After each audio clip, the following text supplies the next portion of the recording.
Donald Trump having a tough time courting support among female voters this election, especially after some of the sexually charged comments that have come to light. And now it looks as though we could be seeing an impact as women vote early in key battleground states. There's a Wall Street Journal NBC News poll showing, too, that Hillary has 67% and Trump just 17% when it comes to who they believe would better handle women's issues.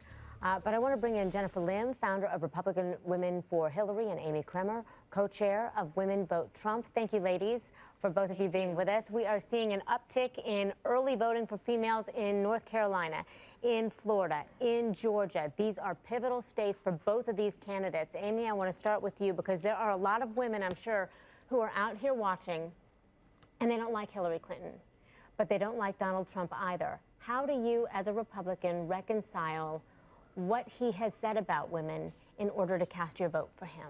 Well, Christi, I mean, I think women are smart, and we're going to vote on what is best for our families, and I think that takes priority out of it over everything. I think the electorate, they're not happy with either one of these candidates, and so I think you have to take the emotion out of it and look actually at the issues and the facts. And under President Obama, the poverty rate with women, 16.1%. That's 2 million more women in poverty since Barack Obama's taken office. With Hillary Clinton, we're going to have 4 more years of the same. There's not going to be much difference. And I think what you're seeing going around the country right now is that this truly is the election of our lifetime. It's unlike any other because you're talking about open borders, probably single-payer health care. I can go on, and Donald Trump is exactly the opposite. And so women are concerned about jobs in the economy, which we're growing at 1%, which is abysmal. And women want to know that they can put food on their table, gas in their car, and pay for their families. That's what, and also national security. And Donald Trump's going to secure our borders and make sure that we don't have any more attacks on the home front. So I think those are the issues that women are going to be focused on, and they're not going to pay attention to all this other rhetoric. Well, and a lot of people are concerned, too, about Supreme Court nominees. So, yes. Jennifer, let me ask you this. You are a Republican. What swayed you to Hillary Clinton, first of all? Well, you know, I think like many Americans, I never thought that Donald Trump would get this far. But when it came down to Donald Trump and Hillary Clinton, I know one candidate can represent me as a woman and as a reasonable policymaker.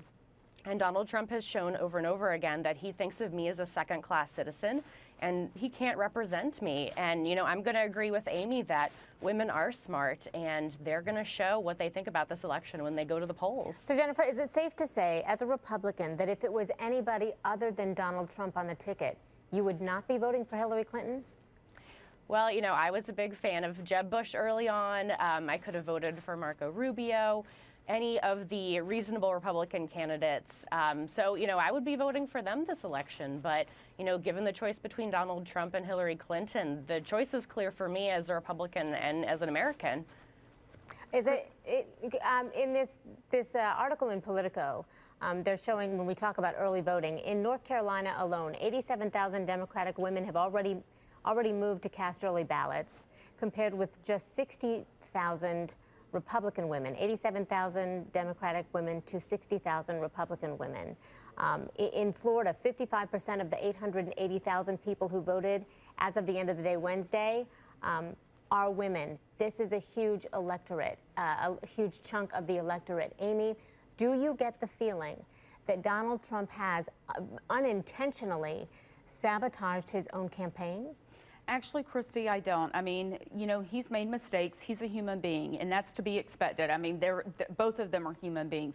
But what I do believe is that the entire establishment is against him. And when I talk about establishment, I'm not talking about just Republicans. I'm talking Democrats, Republicans, and I'm sorry, but the media too. If you look at the amount of coverage that Donald Trump has gotten about his scandals versus the amount of coverage that Hillary Clinton has gotten, I mean, it's off the charts. I believe last week it was 7-1. So yes, he may have made some mistakes, but also I think the entire establishment is behind him. And I do have to say, if I can just add this, that, you know, Donald Trump is the candidate for the Republican nominee simply because of what the Republicans have not done since they've been in office, the Senate and the House.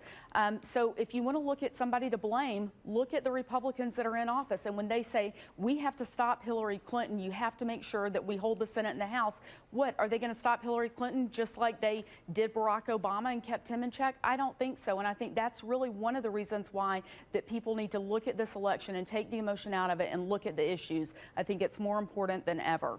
When we look forward to whomever ends up in the White House, they are inheriting, at the end of the day, a very divided nation. Jennifer, how do you think Hillary Clinton can win people over? Is it even possible, once she gets in the White House, to unite this nation as a party? I mean, we're looking at some divisions here that a lot of us feel we haven't seen in years. Well, and I think in the third debate, we got a real look at what each candidate looks at when they see America after the election. For Hillary, we saw her talking about, you know, reaching across the aisle.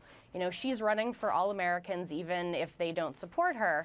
But what we see from Donald Trump is he doesn't even agree with a peaceful transfer of power in America, which is extremely scary rhetoric. And Jennifer, that's not true.